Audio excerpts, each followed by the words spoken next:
उत्तर प्रदेश प्रयागराज से असबाब हिंदुस्तान की टीम क्षेत्र का दौरा करते हुए एक ऐसे वरिष्ठ कांग्रेस नेता के पास आए हैं, उनसे आपको रूबरू कराएंगे कि 2022 के इलेक्शन में वो क्या करना चाहते हैं। अब्बास पत्रकार के साथ सिराज भाई भी आए हैं। आपको अपने देखने वालों को अपना पूरी परिचय दें। देखिए, हमने सक्रिय राजनीति 2000 से किया है और यूथ कांग्रेस के वार्ड अध्यक्ष से राजनीति मैंने शुरू किया और 2006 में पहली बार वार्ड नंबर 76 पहले हुआ करता था, अब 64 है। मैंने पार्षदी का चुनाव लड़ा और वार्ड नंबर 76 की जो वर्तमान समय में 64 है, वहाँ की जनता ने पूरा सम्मान देते हुए हमको विजय श्री दिया। हम आपके चैनल के माध्यम से सबसे पहले अपनी जनता को धन्यवाद अदा करते हैं और लगातार 2019 के 17 के चुनाव में भी, यानी आज भी वर्तमान समय में हमारी पत्नी पार्षद है और कांग्रेस की सक्रिय राजनीति करते करते यूथ कांग्रेस के अध्यक्ष के सफर, वार्ड अध्यक्ष के सफर से यूथ कांग्रेस के इलाहाबाद के नगर अध्यक्ष होने के बाद आज वर्तमान समय में उस कुर्सी पर विराजमान है जिसमें आयरन लेडी इस देश की प्रधानमंत्री श्रीमती प्रियंका गांधी जी इलाहाबाद कांग्रेस कमेटी की नगर अध्यक्ष हुआ करती थी। हमारे आदरणीय पंडित जवाहरलाल नेहरू जी इलाहाबाद कांग्रेस कमेटी के महानगर अध्यक्ष हुआ करते थे। आज उस कुर्सी पर एक जमीन पर चलने वाला, एक गरीब परिवार का, एक मुस्लिम समाज से आने वाला बेटा आज उस कुर्सी पर विराजमान है। ये मेरे लिए नेहरू और गांधी परिवार के लिए धन्यवाद और मेरे लिए गर्व और फख्र की। अपना नाम बताइए। नफीस अनवर की एक चीज़ ये बताइए, इस वक्त महंगाई चरम सीमा पे है, इसके बारे में कुछ हमारे देखना जनता को बताएं।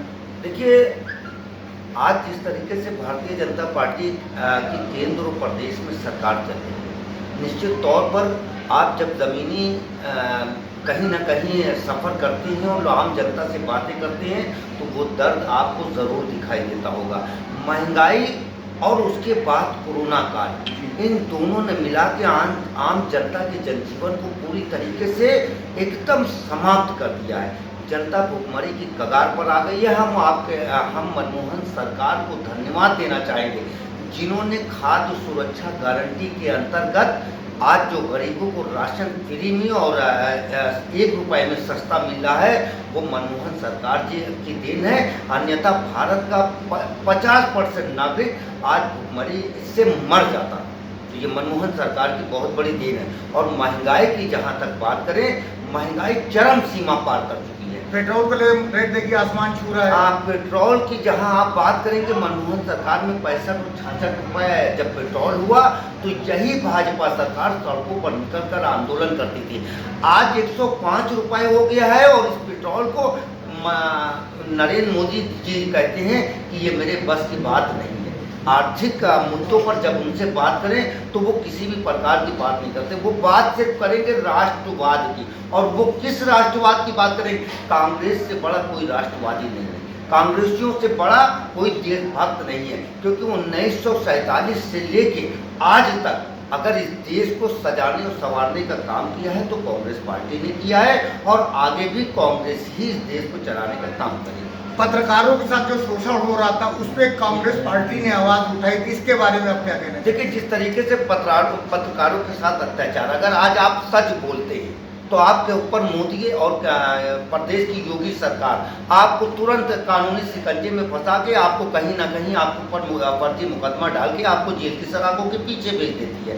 या अभी कई मामले ऐसे भी आए हैं कि पत्रकारों की सरकार ने हत्या तक कराने का काम किया है। तो हम ऐसी सरकार को तानाशाह कहते हैं, क्योंकि अगर देश का मीडिया जो होता है ये हमारा स्तंभ है, अगर इस शक्ति को तोड़ने का कोई काम करेगा तो निश्चित तौर पे पत्रकारों के साथ, मीडिया के साथ कांग्रेस पार्टी का एक एक कार्यकर्ता मजबूती के साथ खड़ा है।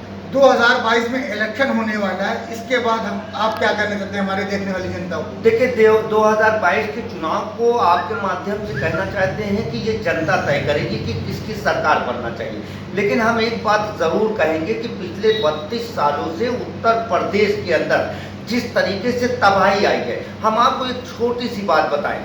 आज से 30 वर्ष पहले जब कांग्रेस ने उत्तर प्रदेश से सत्ता से बाहर हुई, तो इलाहाबाद के अंदर कालवन, कमला नेहरू, डफरिन, मेडिकल, यही 2-4 हॉस्पिटल सरकारी बड़े हुआ करते थे जहां एक आम आदमी जाके अपने स्वास्थ्य को ठीक करा सकता था। आज भी आप 32 साल बाद भी अगर इलाहाबाद प्रयागराज के अंदर आप देखेंगे तो वही आपको स्वरूप रानी अस्पताल, मेडिकल, कालवन, डफरिन, यही जो 2-4-6 नाम सरकारी हैं वही मिलेंगे। एक भी सरकारी आपको हॉस्पिटल किसी सरकार द्वारा इस इलाहाबाद के अंदर नहीं बनाया गया। तो हम समझते हैं कि पूरे प्रदेश के अंदर सिर्फ अखिलेश की सरकार ने और योगी, कभी बसपा, कभी भाजपा, कभी सपा, इन लोगों ने मिलकर लूटने का उत्तर प्रदेश को काम किया। निश्चित तौर पर हमें आशा है कि 2022 में माननीय प्रियंका गांधी जी के नेतृत्व में उत्तर प्रदेश की जनता कांग्रेस की सरकार बनाने का काम करे। तो ये बताइए, किसी से आप गठबंधन करके लड़ेंगे या अलग होकर लड़ेंगे आप? देखिए, आपके माध्यम से भी हमें पता चल रहा है और हम लोगों को आधिकारिक रूप से भी यही अभी तक तो यही कहा जा रहा है कि किसी भी प्रकार का किसी भी पार्टी से कोई गठबंधन नहीं होगा। हम पूरे उत्तर प्रदेश की सीटों पर हम अपनी पार्टी के बैनर से चुनाव लड़ेंगे, किसी से गठबंधन नहीं करेंगे। चुनाव होने के बाद यदि जो पार्टी सेकुलर छोटी पार्टी होंगी, हम उनके साथ गठबंधन करके सरकार बनाने का काम करेंगे। तो ये बताइए, और अगर लोगों ने अपने प्रत्याशी के नाम घोषित कर रहे हैं, क्या आपकी पार्टी ने नाम घोषित किए? बिल्कुल, हमारी पार्टी ने 50 लोगों के नाम घोषित किए हैं, जिसमें इलाहाबाद में आपको मालूम होगा, आपके माध्यम से भी तमाम बातें सामने आई।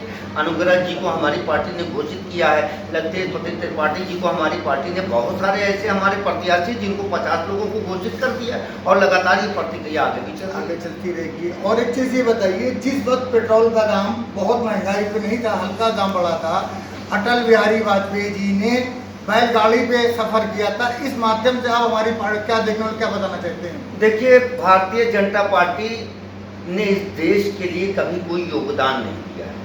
भारतीय जनता पार्टी ने सिर्फ इस देश को लूटने का काम किया है। आज भारतीय जनता पार्टी के पूरे हिंदुस्तान में लग्जरी अगर कार्यालय आपको पता होगा कि पूरे देश के अंदर लग्जरी कार्यालय उनके पास है।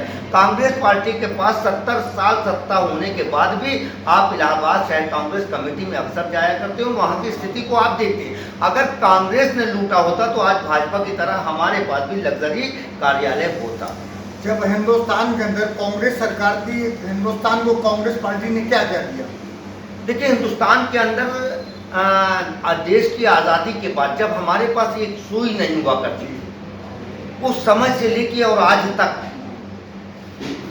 कांग्रेस पार्टी ने इस देश को सजाने और संवारने का काम किया है। एक भी उपलब्धि, चाहे वो मोबाइल हो, लैपटॉप हो, चाहे वो देश के अंदर हवाई जहाज हो, चाहे वो तमाम टेक्निकल चीज़ें इस देश के अंदर हो, इंटरनेट हो, तमाम ऐसी चीज़ें कांग्रेस पार्टी की देन है कि इस देश के अंदर लाने का काम किया। मोदी जी एक बात बता दें, कोई ऐसी बात बता दें जो इस देश की तरक्की के लिए उन्होंने कोई नई चीज़ों का आगाज़ किया। तो हमारे देखने वाले दर्शक को आप ये बताएं, क्या कहना चाहते हैं? 2022 में इलेक्शन होगा, वोट में डालने के लिए क्या अपील करना चाहते हैं? हम दर्शक से कहना चाहते हैं आपके माध्यम से कि बहुत हो गया है, 32 साल से हम सत्ता में नहीं है, लेकिन आम जनता की लड़ाई हम सड़कों पे लड़ते हुए आपको नज़र आती हैं, आपकी आवाज़ को बुलंद करने का काम करते हैं। आपने बसपा को देखा, सपा को देखा और भाजपा को भी देखा। अब आइए, अपने पुराने घर वापस आइए, क्योंकि सिर्फ इतना कहने चाहते हैं कि पहले रोजगार था, अब बेरोजगारी है। पहले आपको 1 रुपए में बहुत सारे सामान मिल जाते थे, आज 1000 रुपए में आप झोला भर के सामान नहीं ला सकते हैं। तो कांग्रेस पार्टी में आपका आम जनता का स्वागत है। आइए अपने परिवार, ताकि इस प्रदेश के लिए और इस देश के लिए मिलके मजबूती से काम करने का काम किया जाए, ताकि ये देश और प्रदेश मजबूत हो। और ये 15 अगस्त आ रहा है, रक्षाबंधन, इसके बारे में हम देशवासियों को क्या? तमाम देशवासियों को ये 15 अगस्त इस सबसे पहले देशवासियों को दिल से मुबारकबाद देते हैं, बधाई देते हैं कि हमारा देश आज़ाद हुआ और इस आज़ादी के जश्न को हम लोग शानदार तरीके से पूरे देश में मनाने का काम करेंगे और पूरे भारतवर्ष के, खास तौर से इलाहाबाद की जनता को और अपने वार्ड की जनता को 15 अगस्त की बधाई शुभकामनाएं देने का काम करेंगे। और ये जो रक्षाबंधन है, बड़ा बेहतरीन शब्द है रक्षाबंधन, यानी एक बहन अपने भाई की रक्षा करने के लिए जो धागों से अपने प्यार को बांधती है। हर देशवासियों को, खास तौर से अपनी बहनों को इस रक्षाबंधन की बहुत बहुत बधाई और मुबारकबाद। अपना नाम बताइए, अपना पद बताइए। नफी शर्मा, नगर अध्यक्ष शहर Congress committee Prayagraj. Thank you, बहुत बहुत शुक्रिया। आप देख रहे हैं खबर प्रयागराज से असबाबे हिंदुस्तान की।